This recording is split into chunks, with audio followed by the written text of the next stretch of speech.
Welcome to another episode of the Freedom Life podcast.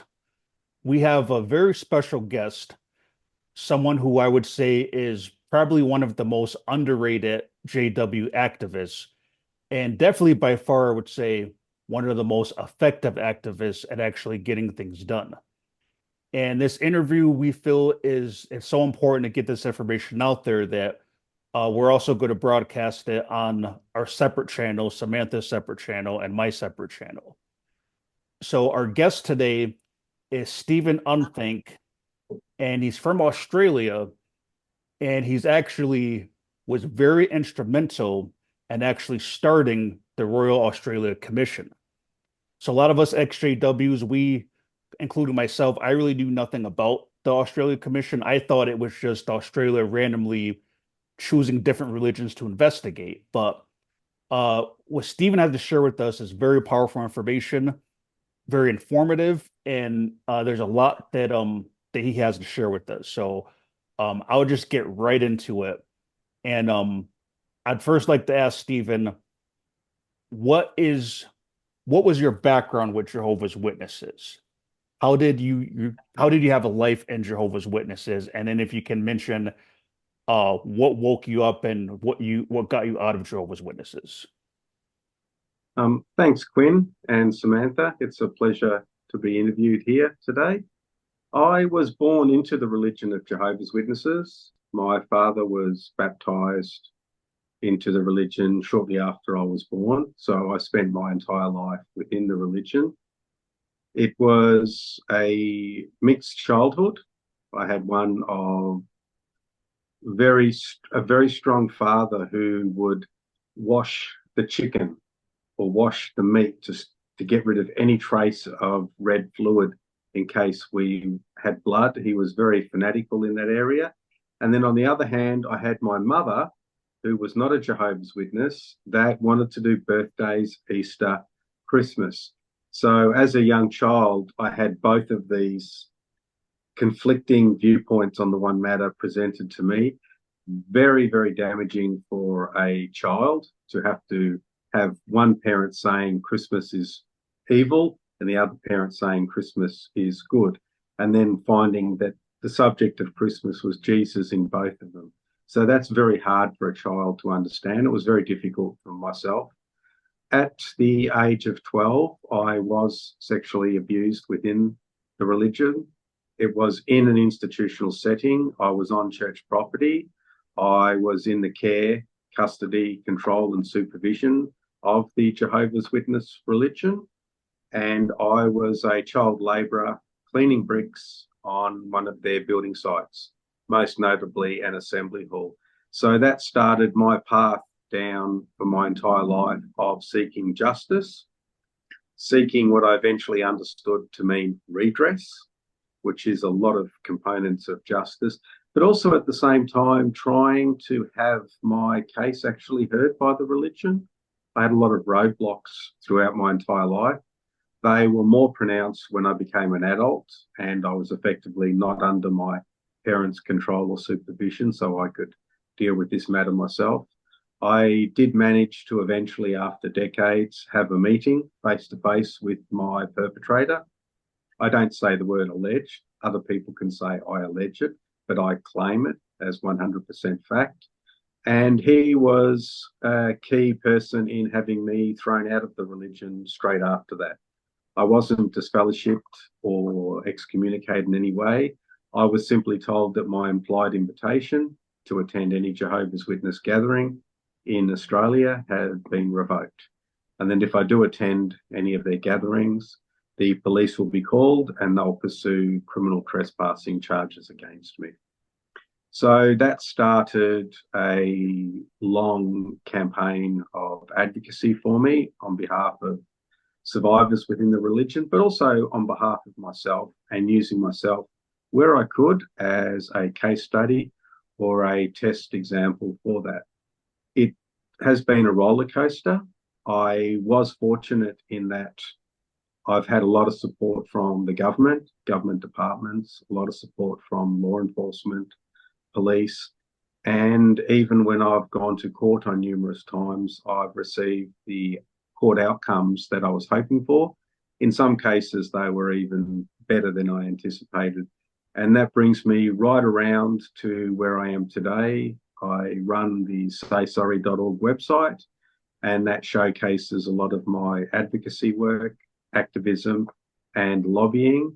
And slowly over the years, I've managed to build up what my advocacy is in different tier levels, so that now I'm trying to affect legislative change and trying to encourage governments to pass better laws for the protection of children, particularly within religious settings. So, how did you end up getting involved or starting the Royal Australia Commission specifically? Well, this started in the actual process itself was long, convoluted, difficult, and it weaved from one side across to the other.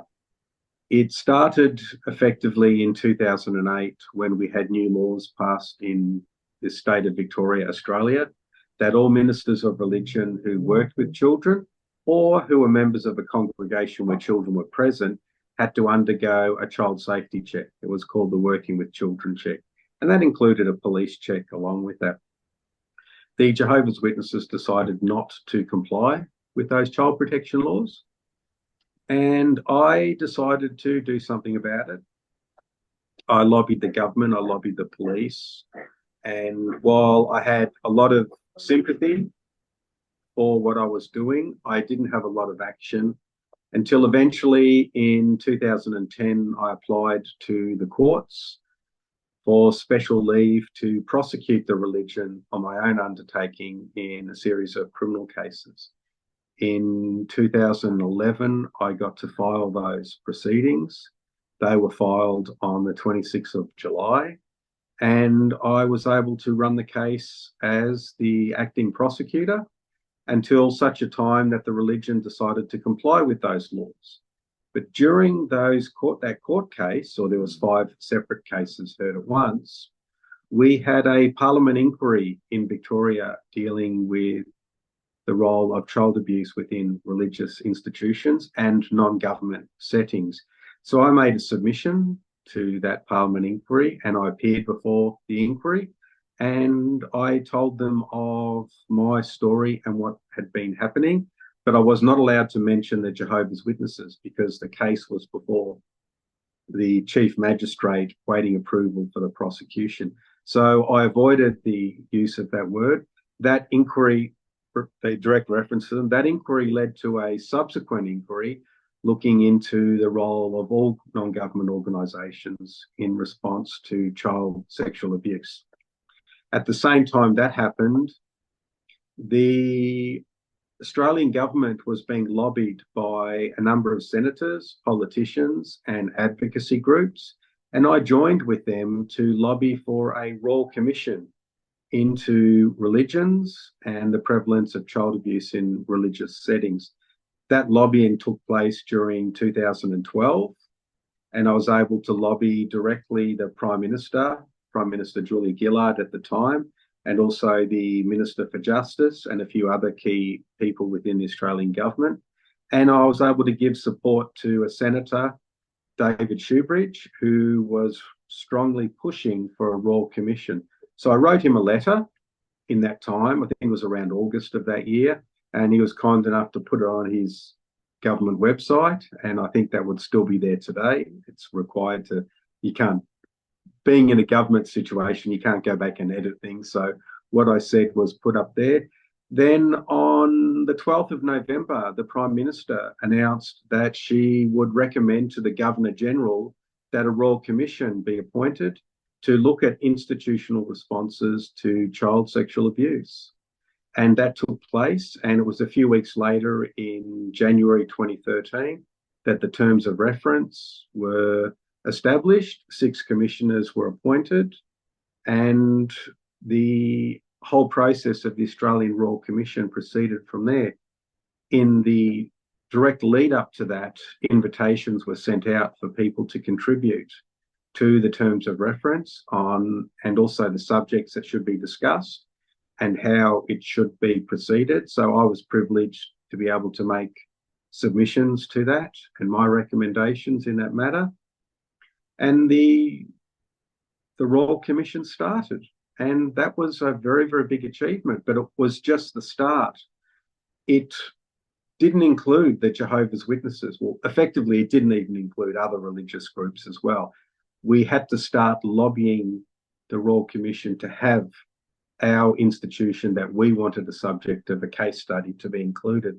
So I started the lobbying directly from 2012 onwards, and once it was announced. And at that time, my first little bit of lobbying, there was only one solicitor assigned to the Royal Commission.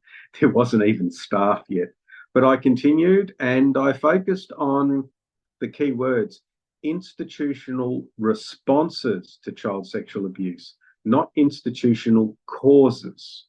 Because my thoughts were the Jehovah's Witness institution claims ownership through management of all reports of or allegations of child abuse to it. So I wanted the Royal Commission to look into how they respond to child sexual abuse. I put forward the names of some people I thought could be the subject of the case study, and eventually they selected 2 people to be that subject, and they started gathering their evidence in 2014. And then in 2015, I was invited to meet with the Royal Commission and the Australian Federal Police, make a presentation to them on the situation within the Jehovah's Witnesses, and then provide them a lot of information and evidence, including internal documents, the Elders Manual, branch procedures, different books. And they notified me a few months later that they're going to do a case study. And that was formally announced in, I think it was the 30th of June, 2015, in a formal announcement. The Jehovah's Witnesses were subpoenaed for documents, I think, twice in the month of February of that year. And between those subpoenas, I was able to provide a little bit of input to the Royal Commission on where documents and information should be available. And the Royal Commission started. And yeah, a lot of people are now familiar with what eventually came out of that. But that's how, in a very short form, that's how the Royal Commission that included the Jehovah's Witnesses got going. If I can just do a bit of a recap to make sure that I followed everything you said. So because of your own lived experience, the fact that you were abused as a Jehovah's Witness child or son of a Jehovah's Witness in that setting, and I think it was like a building, one of those volunteer building projects where it happened, from conversations and information that you've shared before, because that wasn't addressed. So you tried first to get it addressed internally, approaching the brothers, approaching the branch, yes, and even your perpetrator. But because they refused to engage with you and they refused to investigate it or take it further or take your complaint seriously, you start to then go to the courts, go to the governmental authorities and law enforcement to try to get the issues that you'd uncovered from your own personal experience addressed to protect other children that are associating with the Jehovah's Witnesses congregations. That's exactly correct. Yes, had they met with me, there's a very small, it's quite possible that none of the criminal actions would have happened against them, none of the court cases. They wouldn't have had to appear before the Victorian Parliament to answer questions. And it's most likely, more than likely, they wouldn't have been a subject in the Royal Commission, as I was extensively lobbying to get them included. I had to make a decision that my own case would not be included in a case study, even though I had a lot of evidence, because I wanted to be able to be more effective putting my personal case to the side and then assisting where I can in encouraging people to share their stories with the Royal Commission, encouraging people that I found out where there was child abuse to come forward. I had found out from my own father that there were serious cases of child abuse in his congregation in Mareeba, Queensland. So I was able to look into that and find people that knew about the child abuse allegations there, and to see whether anybody there would be interested in assisting. The Mariba congregation, where my father did serve, that ended up being part of the Royal Commission case study, and that was an integral part of that Royal Commission. So it was good to see that that actually happened and that that took place. But you're correct. Had they dealt with me according to even Jesus' own principles of sorting problems out before they get to court, then more than likely none of this would have happened, and none of the subsequent actions. So my viewpoints are the leaders of Jehovah's Witnesses and the governing body chose a path where they didn't want to follow their own teachings. And all I can say is sometimes you do reap what you sow. I think another way to look at that for certain people is the law of karma. Not that everybody's superstitious like that they believe in karma, but it's the same idea of that, you know what, Watchtower's been doing dirt for a long time. And yeah, if they just handled your situation better, none of this would have happened. So like now they're really probably shooting themselves in the foot, because now look what happened because they refused to actually take you seriously. So I mean, I think that's awesome just to hear that it backfired basically. Their plan of trying to shut victims up, it backfired. And one more thing I just want to mention that I think is important for our audience is that sometimes we think that the government is all bad and the government's all corrupt and it's a waste of time. But I think that your story will help a lot of people, because it teaches all of us that there are people in government that actually care. And you got active. You didn't just talk about it. You didn't just go on YouTube and just make videos, which that's very helpful for a lot of people. And sometimes that's all the activism that they're allowed to do. But I think you're showing everybody that we can actually make a difference, that there are people in government who care, and that if we can find out what our local laws are, we can start reporting these things and start to inquire that the governments in other countries do similar things. So, I mean, I just think that's awesome to see that your work actually made a difference. Yeah, it is. It is a good. It's a good feeling to know that you contributed to something that's helpful, but at the same time, it's balanced with the sadness that you never got the justice that you wanted. There are a lot of organisations out there that will refer to people that do similar activism or advocacy work or lobbying that I'm doing as anti-cult organisations or militant apostates. But really, it was none of those. I was a survivor of child sexual abuse. I wanted my case to be heard according to the teachings of Jehovah's Witnesses, according to their procedures. They could have met with me and said, Stephen, there's no two witnesses, according to no two credible witnesses, and we're not going to proceed. But they didn't even want to do that. So they chose the path that they eventually walked down. But what's interesting with the Royal Commission is it's very different to a court of law. A court of law in a criminal prosecution is adversarial. But the Royal Commission was not adversarial. The Jehovah's Witnesses could have appeared. They could have said, here's our child protection policy. Here's how we do things. This is how we've got it right. And here's some examples of where we followed the law, where we followed the teachings of our own religion, and it was successful. They had that option to do that, but they didn't. They fought.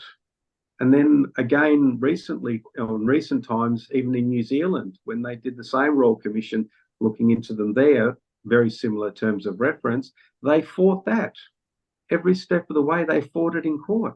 And instead of saying we have the best policies in the world, nobody is better than Jehovah's Clean Organisation, here's the proof, they were saying effectively, as they do around the world, you have no right to look at our teachings. You have no right to look at our doctrine.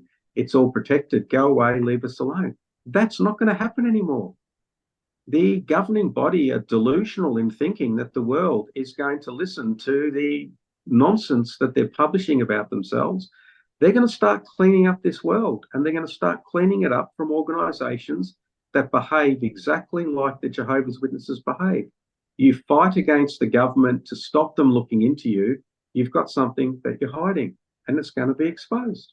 And this is what happened with the Royal Commission in Australia, and it's happening with case after case since then. And could I just backtrack a little bit? Were you actually baptized as a Jehovah's Witness, or you were just like your family was Jehovah's Witnesses, or were you actually baptized? I was baptized as a child. It's interesting that under Australian law, my baptism can only be recognised as a baptism into an agreement between me and God. It can't include what they call God's organisation on earth, which is a bunch of corporations. You can't be baptised into a corporation that's set up under corporate law. It's not a situation I think that could ever be resolved in a court of law. But I was baptized as a child into the religion, which meant I was ordained as a minister of religion. And I did enjoy my service there. I didn't like the way that it was run, but I didn't have a say in that unless it directly affected me. Then I sort of had a habit of speaking up. That wasn't always to my benefit. And I eventually left at the age of 42. I walked away from the religion and I haven't looked back. So when did you realize that it was a false religion? Because I know sometimes abuse victims will still think it's the truth and they'll just think, oh, well, Jehovah will take care of it. But what was the point where you knew that it is not directed by God, that this is a false religion? Well, I have not yet accepted that it's a false religion. Now, that doesn't mean I accept it's a true religion, because in my mind, to accept it as a false religion means there must be a true religion, must be a true corporation. I believe that it's a man-made organisation that seized upon Christianity for its own ends, that I do not believe that it has the backing of God. It cannot have the backing of God because of the way it behaves. I recognised that it had no divine backing when I was prosecuting the religion in the courts. I turned up with a copy of the Bible, which I placed on the bench. And the Jehovah's Witnesses always depict in their literature that these court cases are good versus evil, that they're always the victim. And it's always about the Bible. They'll often have a picture of the Bible sitting on the bar table, someone's hand on it to denote that this is a challenge. They turned up with no Bible. They were not interested in doing what was right for the religion. They were not willing to cooperate. And what eventually happened was that they were literally dragged kicking and screaming into the court case, into the proceedings, and eventually they had to agree to comply with mandatory child protection laws. It was at that point that I realised that they have no divine backing. And as time went on, they were not punished by their own God, Jehovah. He didn't punish them. He didn't remove the people that did that. And that's absolute irrefutable proof that they do not have his support.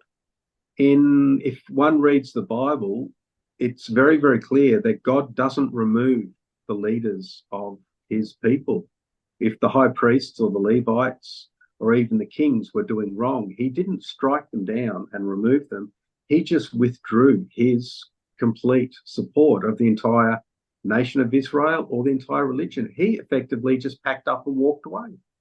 And the evidence that I see leads more to that conclusion, if someone wants to pursue the religious Bible angle on it, that he just packed up and walked away. For other people who don't believe in God, it's just another religious institution that has a corporate governing structure, and they broke the law, they don't care, and they just want to continue as they were. And I think that you're very instrumental in the XJW community, probably even more than you realize, because so many Jehovah's Witnesses have woken up and left because of the Royal Australia Commission. That's probably the single most biggest thing that has caused people to become XJWs and walk away. The way they've handled sexual child abuse, and Jeffrey Jackson basically saying under oath the whole comment about they don't really believe they're at a appointed channel, or however it was worded, but that woke a lot of people up. So I mean, I think that you definitely are probably the most underrated activist in the XJW community. I don't mean to try to praise you, but that's just the facts. I think that you're very instrumental, and I think that God is definitely with you because you've been able to do incredible work by yourself. And it's unfortunate you were also abused, or you were also a victim of child abuse, but you were able to take that and make such a big change. And you're going to basically, your work is basically going to help so many other children not even go through that. So I really thank you for your work. And Samantha, I don't know if you want to add anything before I go on to the next subject. Yeah, I'd love to, because as much as I know that my leaving the organization and understanding that God was never in that place, I was seeking him in the wrong place, in all sincerity, that was absolutely sped up when I understood what the Royal Commission was about and how the Jehovah's Witness organization fought hand, tooth, and nail. The very governmental authorities, they tell the members, they tell all the baptized witnesses to be obedient to the government as far as it kind of is possible, pay your taxes, be a good citizen. Well, they gave a terrible example of it themselves, because they were fighting reasonable requests to comply with measures to ensure children are safe.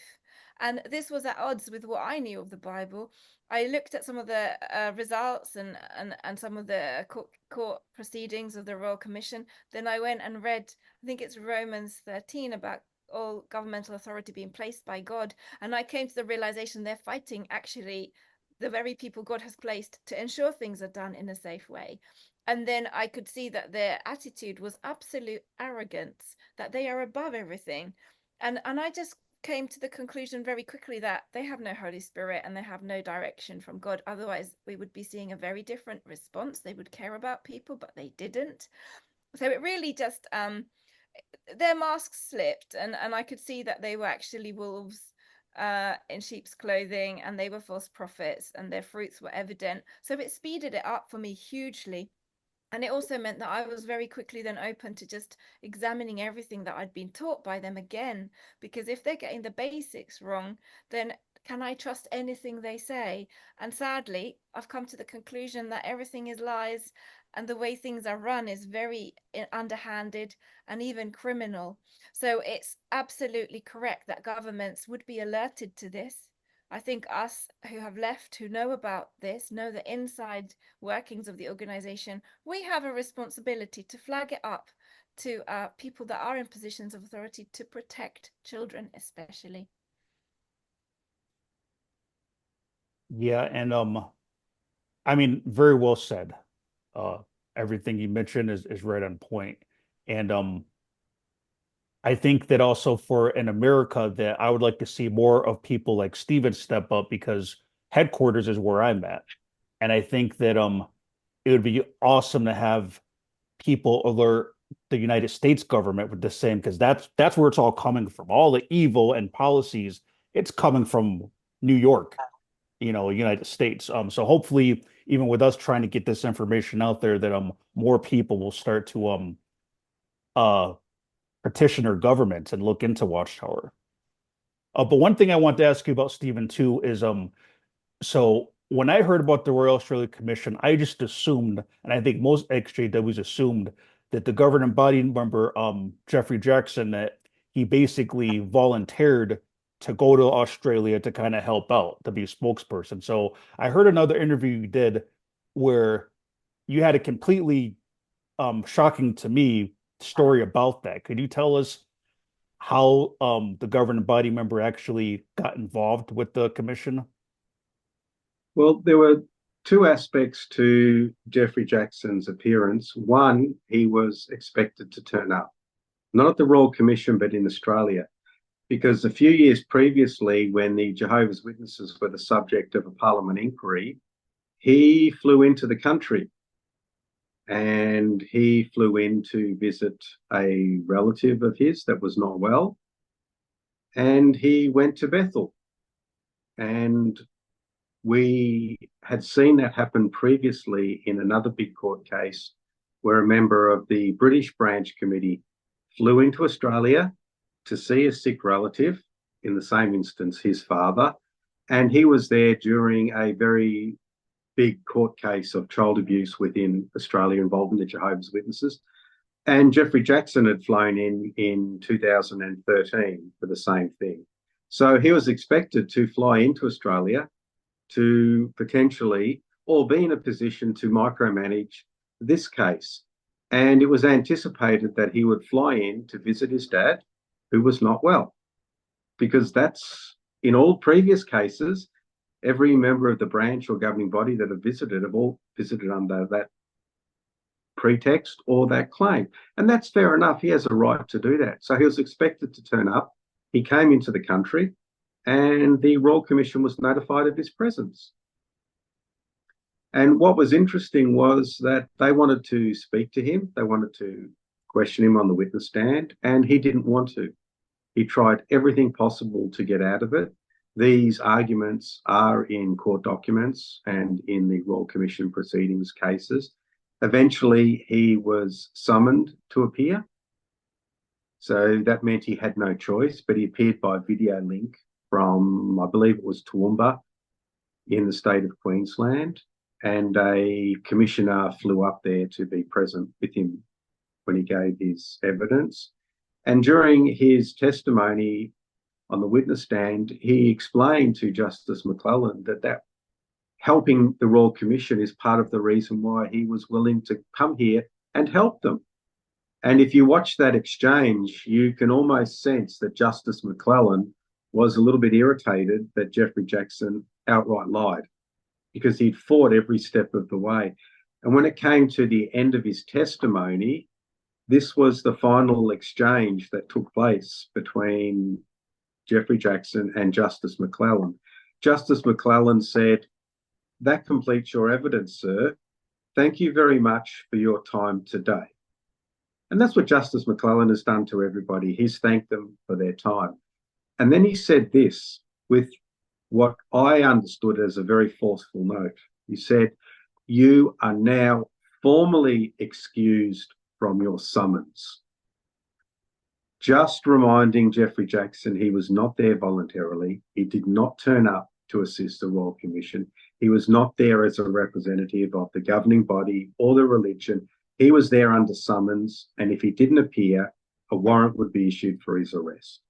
And under Australian law, that also means that there is no way he would ever be allowed to leave the country while he had a summons to appear before Royal Commission in force. So that was the little exchange. For people that are interested, the transcript for it was the 14th of August, 2015, page 1,999, and it's lines 14 to 16. And that's where that exchange took place. So, yeah, he was expected, he was notified. The Royal Commission was given a lot of information on his role within the religion before he even turned up. So they could have very well just been waiting for him. It's nice to think that. And it's also interesting too, because when you said that he tried to fight every step of the way to go on stand, well, so many XJWs had seen that testimony and they could see how he was lying through his teeth. Everything he said was a lie. He didn't want to answer any questions straightforward, and he contradicted so many of JW own teachings. So it makes sense why he was so afraid to get on the stand, because it is coming back to haunt him now. That testimony, a lot of Jehovah's Witnesses have seen that and have woken up. So it's no surprise he tried to avoid that, because see, the thing is, the governing body, when they're dealing with the Jehovah's Witnesses who are in a brainwashed state, they can get away with saying anything. But the governing body, they know when they're in a court setting, these people are not brainwashed by their propaganda, so they can't get away with the same stuff they get away with. So they're actually probably terrified in situations like that, where they know their brainwashed tactics are not going to work with legal officials. One thing that people need to keep in mind with the Royal Commission, it was a fact-finding exercise, not a fault-finding exercise. So when Jeffrey Jackson answered questions, people need to entertain the viewpoint that the Royal Commission already had the answers to those questions. Was he going to tell the truth? For example, they asked him about the Bible's quote, "Whoever holds back his rod hates his son." So Jeffrey Jackson was asked directly about the use of the rod in the Bible. And in Watchtower literature, does it mean physical, like in corporal punishment, or is it something else? I had the opportunity to meet with the Royal Commission and discuss that. And it started off on the subject with a song from the old songbook, where it talks about beating your children. He says, use the rod.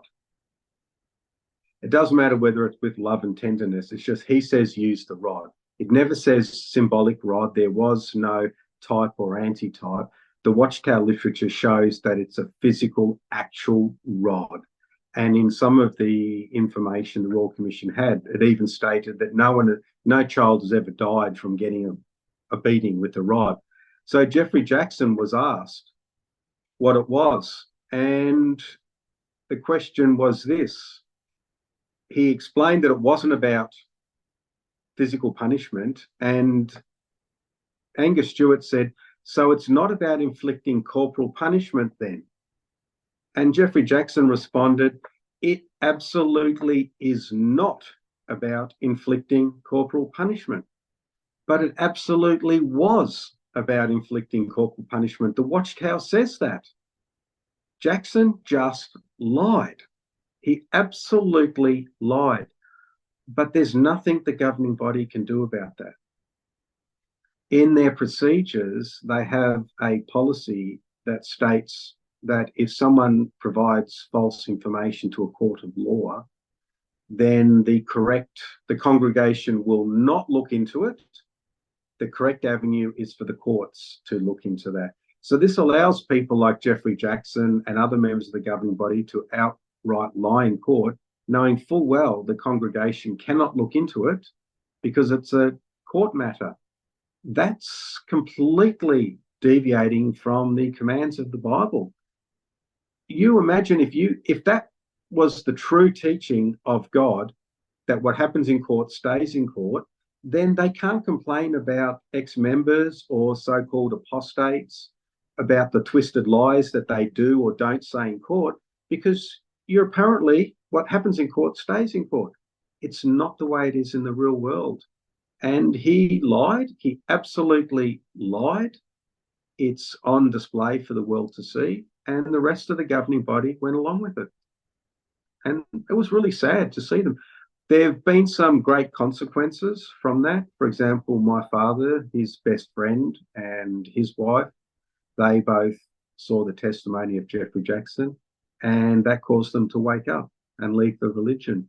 So they were able to visit me shortly after that to let me know what had happened to them. So that was great to catch up with some friends from my childhood that were my father's friends, but had left the religion because of Jeffrey Jackson's blatant lies on the witness stand. So speaking of friends, I just wanted to go into this area too. So as Samantha was saying, that the Royal Australian Commission helped wake her up. And I think it's very interesting that you guys somehow connect it. So I don't know, Samantha, would you like to tell us that story? How did you get in contact with Stephen?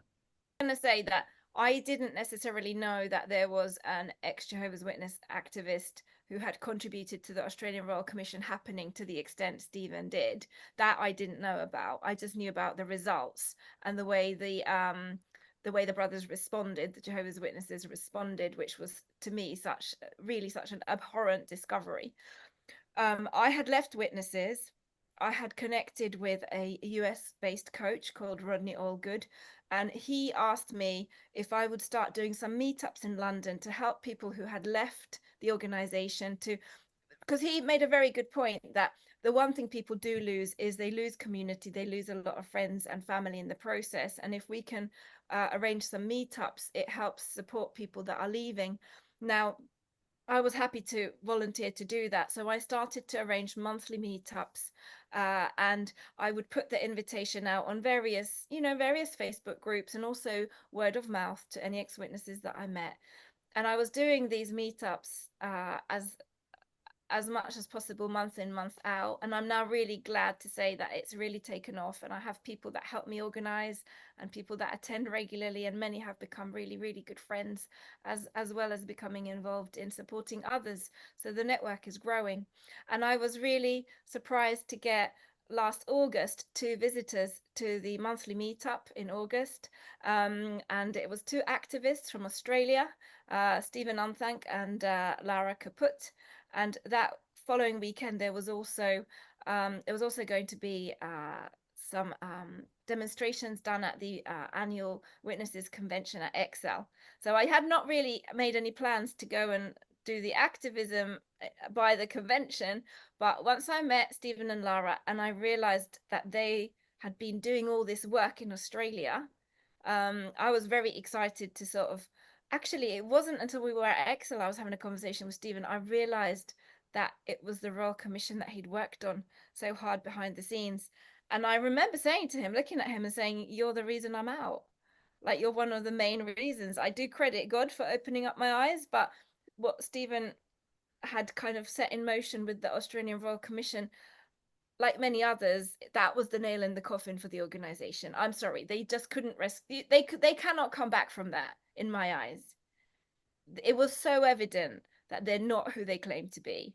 And lie to me once, I will never trust you, unfortunately. So yeah, so that's why it was so exciting to meet Stephen, and I've been very honored to do some work supporting him since then as well. And what is the recent thing that you guys done together? Because I've seen pictures on your Facebook on basically convention crashing is another word for it. But can you tell us a little bit about that? And I'll put up some pictures too at the end of the video. So last year we had an activist from Norway, Jonas, who organized the demonstration at the Excel convention that I then subsequently joined along with Stephen and Lara. This year, Jonas, for personal reasons, wasn't able to come over. But by this point, with the monthly meetups, I've got a whole little group of people that are ex-witnesses quite keen to get involved. So we came up with this idea that since Jonas can't come over, he gave me some advice on how to do it. The little group I'm with all pitched together. We produced some banners inspired by Jonas and some of the other things that we felt are really important to put out there as messages to people who are thinking of leaving. The main message being that there will be support for you when you leave. There's others out here, and we do work together. And then I found out that Stephen was over in the UK doing some activism and meetings here. So of course, made sure that he was included. So yes, so there was a group of us at the last Excel summer convention, 16th to 18th of August. There was a group of us there with our brand new banners and then the t-shirts. So I don't know, Stephen can show the t-shirts that we're wearing because he has one on. And Okay, yeah, that was it. this one. Oh, yeah, you have to cut across to me, but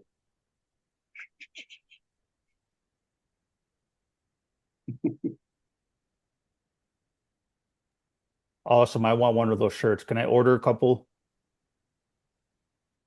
absolutely.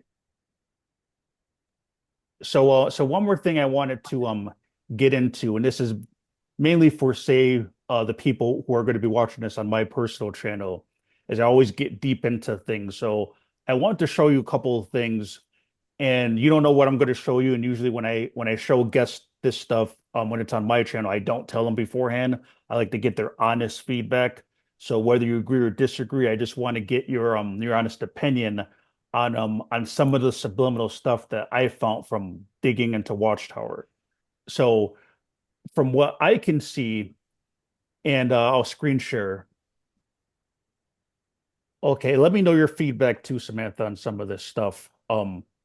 So one of my subscribers had actually sent me this article that it appears to be normalizing pedophiles, and it's from the 1973 Watchtower study edition, and this is still on their website. You can still find this.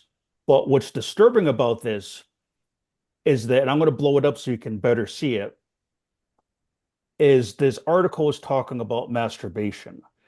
And it says in this paragraph, it says, and notice it's very casual. It says, did you know, for example, that mothers and fathers who stroke the genitals of their fretful babies to keep them quiet are unwittingly encouraging them to become masturbators later on? So as you read this whole article, it's just going into like masturbation is such a big problem and things like that. But I noticed they plant stuff like this a lot in their old literature, even in their new literature also, where when you read that, they're saying it so casual. So think about somebody who, say, is a pedophile or has those tendencies.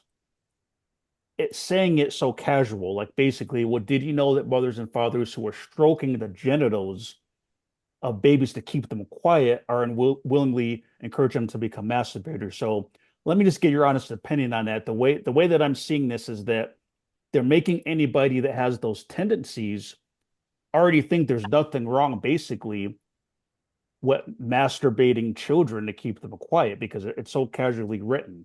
Um, so I know you probably haven't seen this before, so maybe you got to digest it. But what do you think of something like that? Do you see that as being something subliminal and deliberate, or what do you think of that?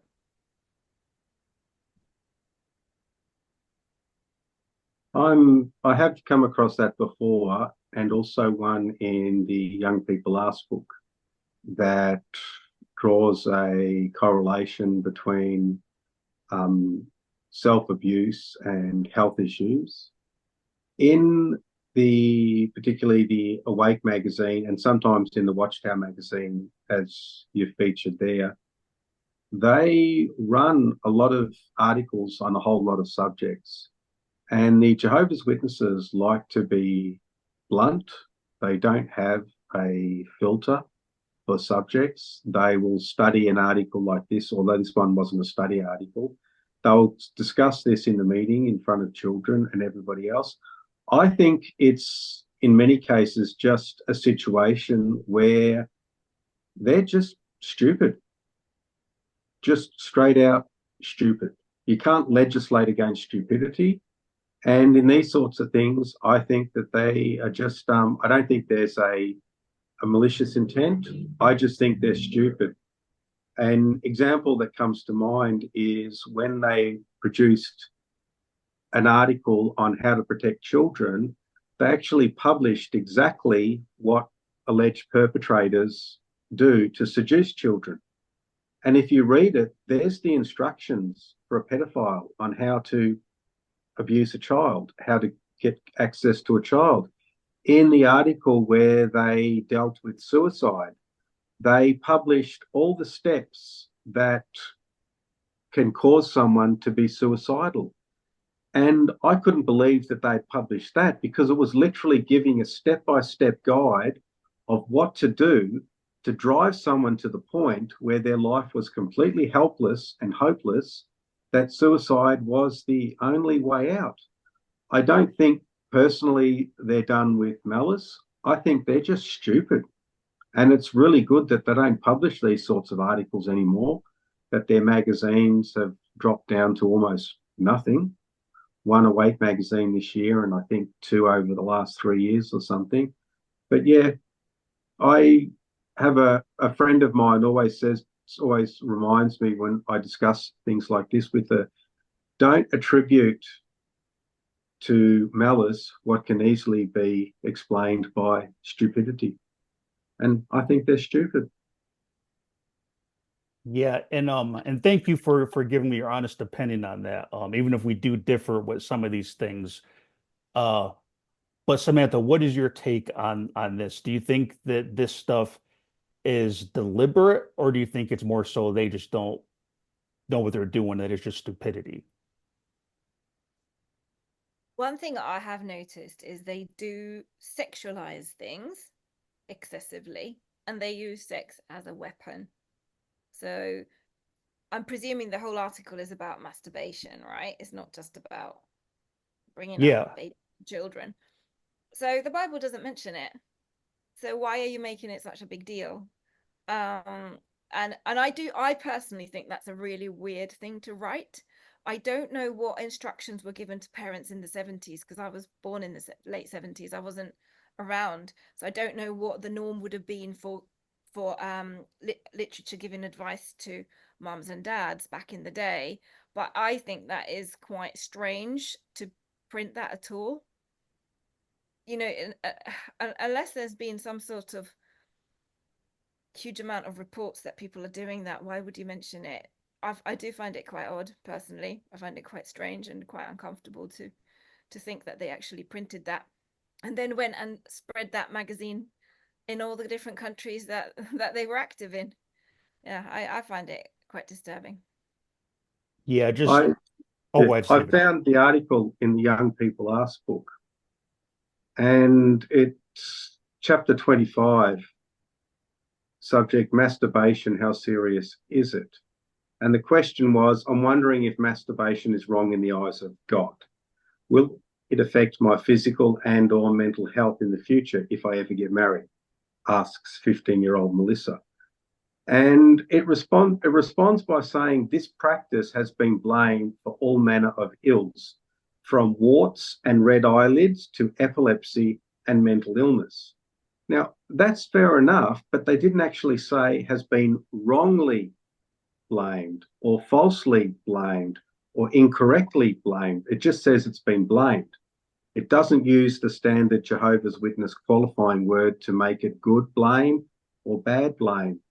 And I remember having to deal with this article in legal proceedings where the Jehovah's Witnesses stated that they never published that.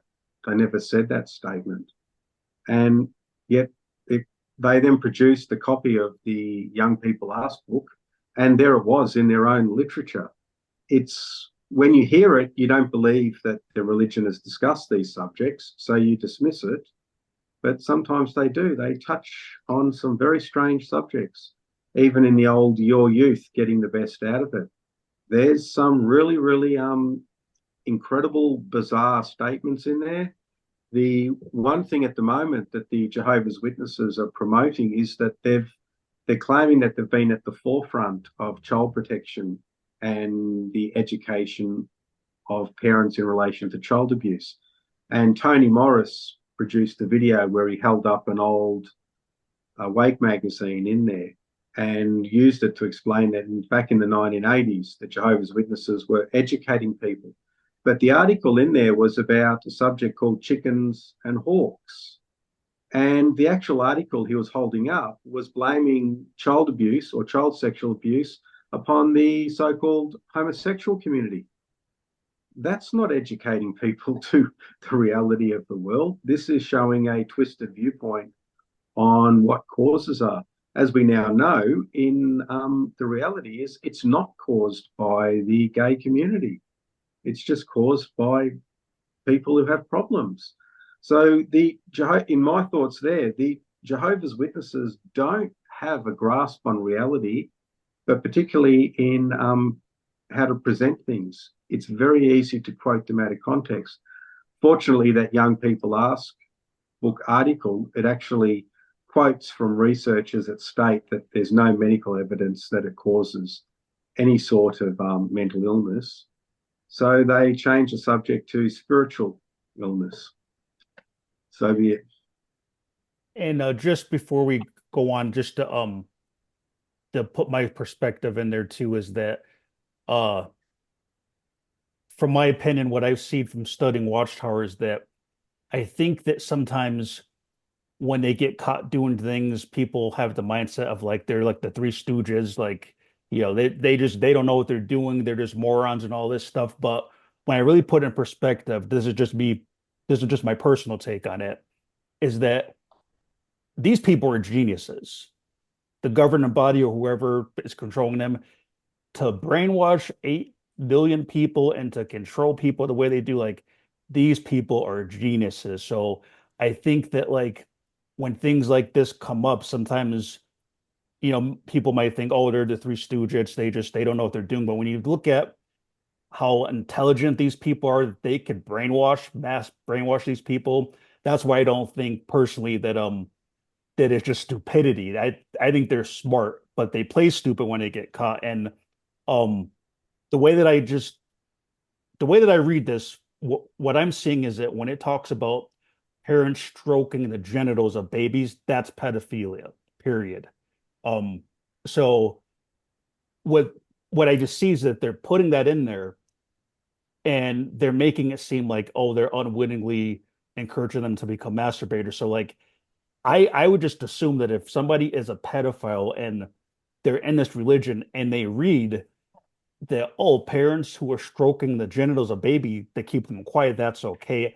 I see that as like they're subliminally putting it in the minds of people who already have those problems that you can stroke the genitals of babies. I think that's just pedophilia, period. Um, but I mean, it's just, I can't get into the mind of a governing body and on why that's like that. That's just my take on it.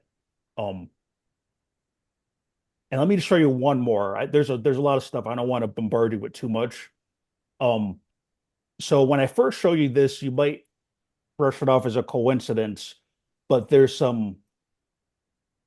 troubling things about this where when Watchtower removed the evidence, it became more evident. So this is something on the back of the old songbook. You can see there's this black guy, and everyone else is looking straight, and you can see that like he's looking directly at the minor, and his arm is made to look like a penis subliminally. Now, when it comes to subliminal messages, it's not going to be very exact because the thing is it's subliminal. So it's meant where the image is created in your head, but it's not quite that. So like while that is his arm, on close examination, it looks like a penis, but that's not the only thing. So there's a lot of this weird stuff in their literature. Okay, so Samantha, I don't know if you remember, but I think you're the one that pointed out that it looks like her nipple is sticking out because there's a dot right where the girl's nipple would be. And then, like you also pointed out, the bow tie over her private area. So I'm not going to get into all the stuff, but there's a lot of different things. And then, like, her belly appears to be sticking out. Like, there's a lot of stuff with this picture. Um, and then everybody on the front of the songbook is singing the ah note, and only the little girl singing a different note. So I broke this down in one of my videos in more detail, but when you look at this very closely and look at all these different clues, why is she singing a different note compared to everyone else on a songbook? And then the worst evidence is that the word sex is subliminally put in this photo. So the boy's sleeve is in the shape of an S. And then right above, the boy has one finger back, making it the shape of an E. So when I was looking at this, I'm like, there's probably an X somewhere, and I couldn't find the X. So then one of my subscribers had mentioned that the blonde woman, she's making the sign language sign for the letter X. So who holds a songbook like that? If you look at everyone else on the picture, nobody holds a songbook like that, but she's actually making a sign language sign, American Sign Language for the letter X. Why is she holding her songbook that way? And what are the odds that by coincidence you get the word sex spelled up? And a lot of even advertisers who aren't into disgusting stuff like this, the word sex is something that's subliminally put in a lot of advertisements. So that word is common, and it will usually be spelled in a straight line just like that if you come across that. So and then another thing is that, and again, when it comes to subliminal messages, they're really hidden in there. It's almost like a game. Like you got to really look for the clues. So everybody on the back of the songbook and on the front of the songbook is holding their songbook with only one hand. Everybody's holding their songbook with one hand. So why is the girl holding her songbook like that, like with two hands? Well, that what she's doing with her hands is the sign language sign for kiss on lips and more. And she's the only one holding her book like that. So there's a lot of weird subliminal things going on. But here, and I don't mean to talk too much, but I want to get your opinion after this. Is the smoking gun evidence to me is that Watchtower has a history of getting rid of evidence. When they get caught, they try to dismiss it, get rid of it. So what they did when this information started to circulate online with the black guy with the subliminal penis, what they did is they quietly, without the members even realizing it, is they stopped printing the one with the black guy and they replaced them and put a white guy there. And then they also removed the S in the boy's sleeve. So, and nobody could explain why this organization would have a book that they print and why would they just remove that one guy out. And what's really weird too is they left his wife there. So if you look on the photo on the left, you can see that's his wife, right? They're a couple. So the wife is still there. So they left the wife there and they got rid of just him.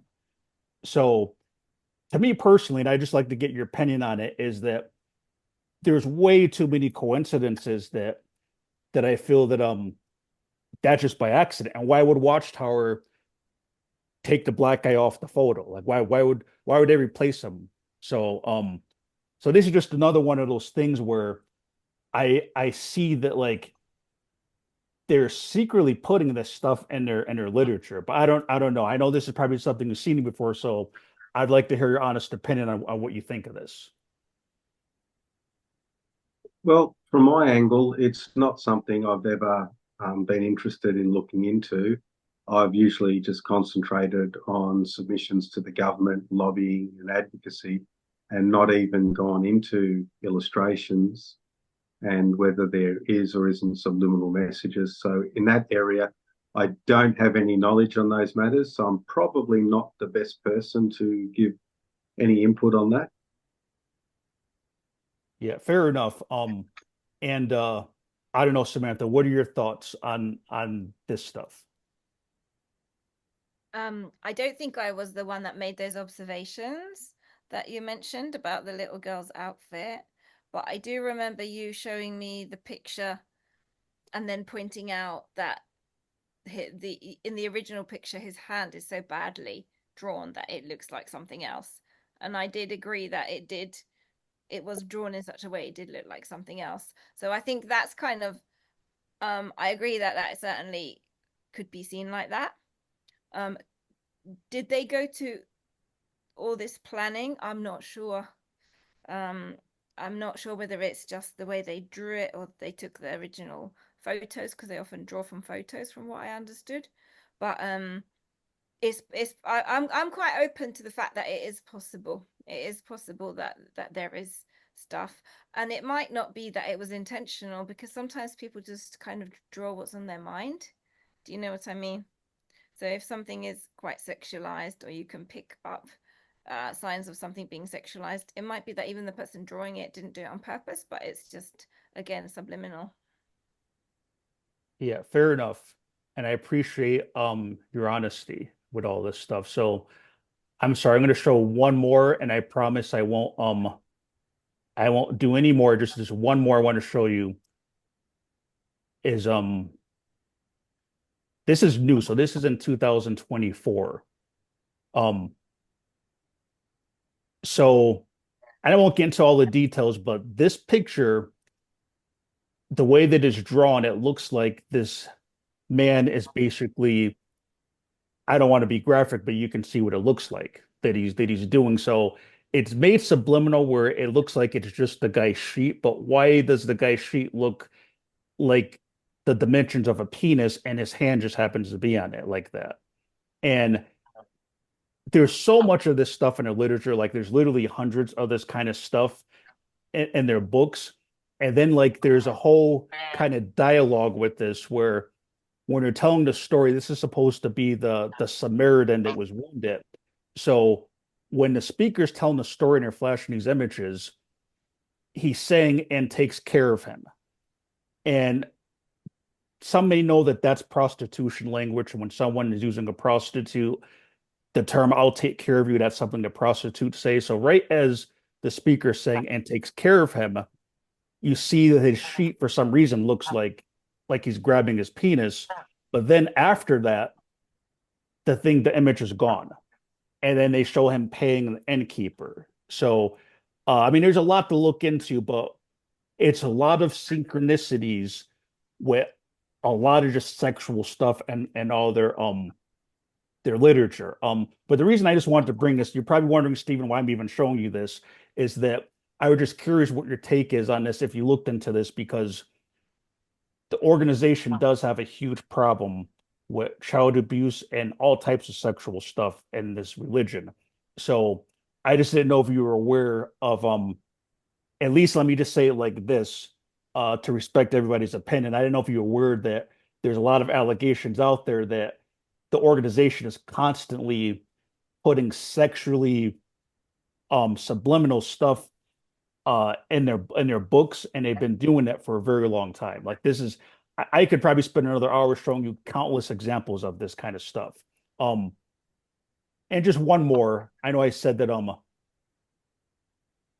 this is just another one of them putting sexual stuff in here. So here's the story of the woman with the jar of oil. That's supposed to be an alabaster jar of oil, and she's coming in to rub oil on Jesus, and the whole setting is it's a woman, it's all men. She's coming there with oil, but the jar is this like dimensions of a vibrator. And let me just show you a better comparison of it. So only in Jehovah's Witness literature do they draw a jar of oil that has the exact dimensions of like a vibrator. So like there's a lot of weird stuff. And I just feel that the reason that there's such a problem, a rampant problem in this organization with sexual stuff is that they're feeding this to people. Um, but that's the only thing I got to share. I'm sorry I didn't go too long, but I don't know if you have. What are your thoughts on this stuff?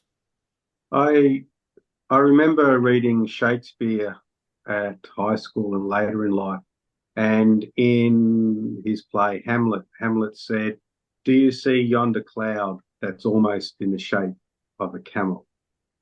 And that's a sort of little thought that's always stuck with me. We often see in there or in images or pictures of things something that's not always there.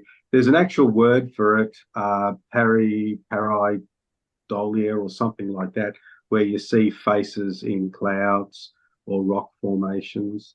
Apart from that, that's sort of all I have on that subject. I've not done research on it. I've not looked into it. Like I said before, I stick to the advocacy and activism.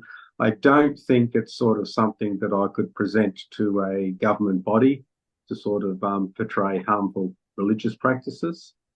But yeah, interesting to have it presented like that. Yeah, and I really appreciate your honesty too. Like definitely. And Samantha, just what are your thoughts on that stuff too? Some of those stuff I flashed on the screen. I quite enjoyed I quite enjoyed the sort of fact that we've got Stephen on our podcast, and you managed to get a legit way to display some vibrators. I think that's really quite funny. And what I would say is, yes, I think they have drawn a very strangely shaped oil vessel. I haven't seen ones like that in British Museum, and especially when I was still a witness, I used to do the British Museum tours a lot. But I think I would say the same thing as about the songbook cover. When you make sex such a taboo and such a source of guilt and shame for people, and it becomes an obsession that you're policing people's private sexual behavior the way the organization does, I am not surprised that you're spotting all kinds of weird perversions even in the pictures. I do think that there are some odd things in the illustrations that are sexualized. I do think that. But then I think it's also a result of the culture they've created, where, look, one thing I was taught as a counselor, and I read it in one of the journals, was that religions use sex because sex is very powerful. And I think it's another element that the witnesses use to control people. It is none of their damn business what people do when it comes to what they do in their bedrooms or in their marital bed. it's not actually their business at all. It should always be between you and God. You know what God's standards are, and you should either, you should either live by them or choose not to live by them or fall and repent. That's between you and God. It should never be three men in suits that then drag you into a back room and give you judicial over something you did or didn't do and wanting to know the details. That's not biblical. That's just weird. And it's another way to control people and put them into a place of guilt and shame, which is not something that Jesus ever taught. He came to cover our sins. He gave his life, that blood sacrifice, to cover our sins. And I believe that means past, present, and future sins. So he doesn't need the elders to be doing the job for him. But they've created that job for themselves to substitute themselves for Christ. That's what they do. They create a job for themselves. The organization is there to create that layer of control, so you actually struggle to connect with God for yourself. So the fact that there's kind of weird sexual things in the pictures doesn't really surprise me, because I think it reflects that kind of twisted culture around it and unhealthiness around it. No, yeah, and just to add to that point, when you mentioned like the three men question maybe a young woman that's committed fornication, I think that's deliberate too, because there's no way, like especially like you said, everything's suppressed in the JW community. So you're told what you're allowed to do when you have sex and all that stuff. So you get three men who may not have the best sex lives at home, who knows, and a young woman is talking about details on every little detail on having sex. You're telling me those men are not going to get off on that? At least some of them, even if they don't want to. You could take a man who's faithful to his wife, and if a young, attractive woman is sitting in front of him talking about doing this and doing that in detail, that's going to get in his head. And when you listen to people talk, you're going to picture it. So if a young woman is sitting in front of them saying, I did this, they're going to have to picture her undressing and doing all that stuff. So, and I'm not saying the elders are in on it, because they're told by the branch, this is how you have to do it. But who made that up? Who decided to put that perversion in there? So, I think, like, again, like, this is just me personally. I don't think they're just there's three stooges where like they're doing all this stuff because they're just like these stooges, and they don't know what they're doing. I think these people are geniuses. They know exactly what they're doing.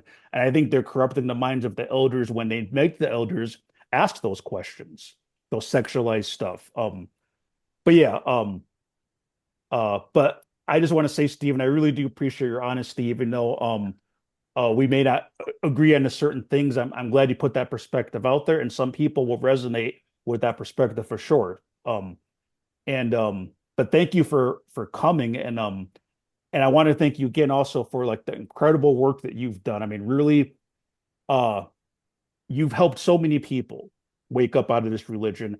And there's probably so many kids that, especially in Australia, who are not going to go through this abuse because your work is putting a spotlight on them. So you do deserve an award. Maybe me and Samantha will have to get together and uh make a trophy for you or something. But yeah, just I really appreciate you coming on our show, and you've done incredible work. Thank you for that. I won't say it was my pleasure, because it was very painful to have to meet with people, try and see whether they were strong enough to go to the Royal Commission or even tell their story among the people who did share what happened to them in their private session narratives. But I do appreciate that it's changed, and acknowledge that it's changed a lot of people's lives. I don't see any adverse effects of the Royal Commission on the Jehovah's Witnesses. I just see the Jehovah's Witnesses adopting a deny and attack situation and just playing the victim on that. But interesting that they won't actually go out themselves and say they're the victim publicly. They will filter it through third parties or external expert reports or organisations that will claim the Jehovah's Witnesses were the victims, which effectively make their comments very similar to hearsay, in that they're not actually quoting the leaders of the religion that are making the claims. For example, there's 9 governing body members, but not a single one will issue a quote. So therefore, there's no adverse effects on it because they won't state there are. Maybe one day we might be able to get Anthony Morris to give an interview on his thoughts on the matter, but we'll wait until that time comes. Yeah, it's so weird that too. He's not a governing body member, and nobody really knows really what happened. It's strange. Um, but let me ask you this, for audiences on because we're gonna put this on all of our channels. How can people support your work and reach out to you if they wanted to? Well, the most practical way that people can support what I'm doing is to visit my website, saysorry.org. There actually is a page that's called support, but it's not a donate page. It's a page that's just been put up recently, and I had some assistance with it. It's support for those seeking to leave the Jehovah's Witnesses. And it goes through with some practical advice on what to go through if you're thinking of leaving the religion. And the best way that I think people can support myself or the advocacy work that I do is to share that particular page with people that they may know or they may feel would benefit from that. Apart from that, the saysorry.org website has a lot of articles that I've written over the years, including a series of 3 articles that dealt with the Australian Royal Commission and a more recent one that dealt with a follow-up. And they've having a look through that and educating yourself on those subjects is very, very important. And also to keep in mind that it's not for individual Jehovah's Witnesses to claim that the videos of Jeffrey Jackson are AI generated or that the Australian government website is an apostate website. The Jehovah's Witnesses are one of the most litigious organisations in the world. And if these things were being put up there, then they would have, and they were by apostates or disgruntled, so-called disgruntled former members or AI with regards to videos, they would have them taken down. They would have them removed from the official Australian government website and make a claim. And the Australian government would have to state that their website was hacked, that these documents are not legitimate. But the governing body make their biggest mistake in what's called omission. And in the Insight volume, they deal with sins. There's the sin of commission and there's the sin of omission. And the sin of omission can be the failure to do something that's right. And in this instance, the governing body have failed to address the recommendations of the Australian Royal Commission. The recent New Zealand Royal Commission have directly invited the governing body to apologise and to say sorry for what has happened. They've missed an opportunity. It may not be too late. I think in that situation, the current governing body should apologise, should start to rectify the situation and just blame their predecessors. That's all you have to do. It wasn't us, it was them. We've fixed the problem, we're rectifying it, we're sorry. But instead, they've adopted a whole new religious teaching that children effectively did not ever exist within the religion, that they never provided services to children.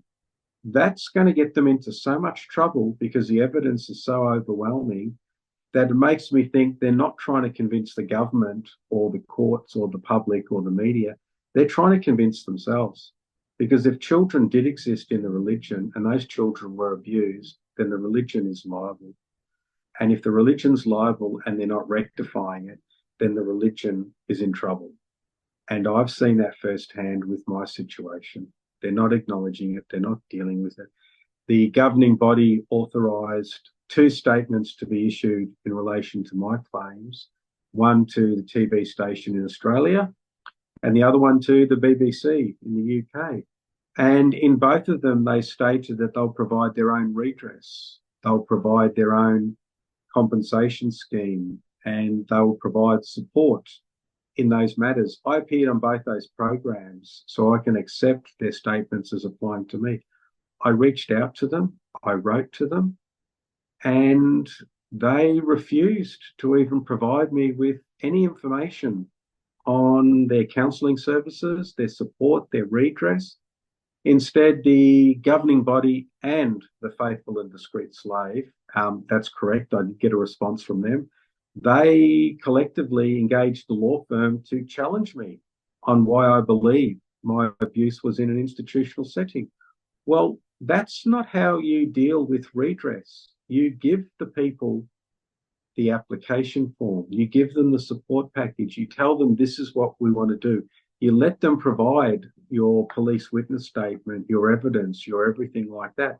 You don't come straight off, hire lawyers and start attacking them. They offered to provide assistance and support in a principled and fair manner. Then they engaged lawyers. They just abandoned everything they said.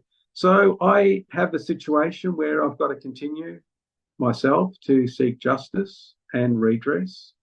I don't know if I'll ever receive an apology from them, but I do know that not a single part of my advocacy or activism would have ever occurred if they had actually sorted out or listened to my concerns rather than dismissed them. Well, I think you're going to have to wait on Jehovah for that apology. So their famous line, "Wait on Jehovah." Yeah. But I'd like to share a little story about that many, many years ago. When I was dealing with this, an elder came up to me and he said, you'll have to leave it in the hands of Jehovah. And I said to him, but Jehovah's left it in the hands of Jesus, and Jesus has left it in the hands of the faithful, discreet slave.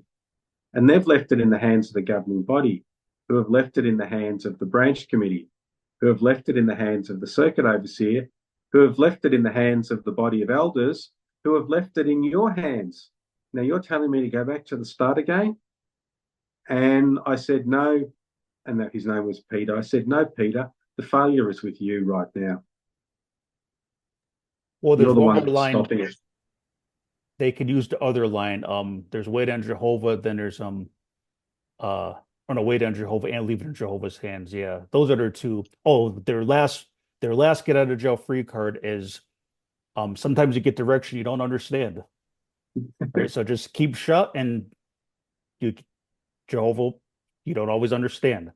Um, but yeah, thank you so much for coming on our podcast, and we're going to put this on our individual channels to get this information out. And I'm gonna put your links on your description. Uh, but I'm also going to put out on the screen too, because sometimes with YouTube links disappear. Like sometimes they don't let you post links, so I'm going to put it on the screen too, and then down below. And I'm definitely excited myself to check out that website. Um, so Stephen Unthank, thank you, Mr. Unthank, and You're welcome. I look forward to like going deep into your website and learning new stuff. So thank you. Thank you, Quinn. Have a good evening.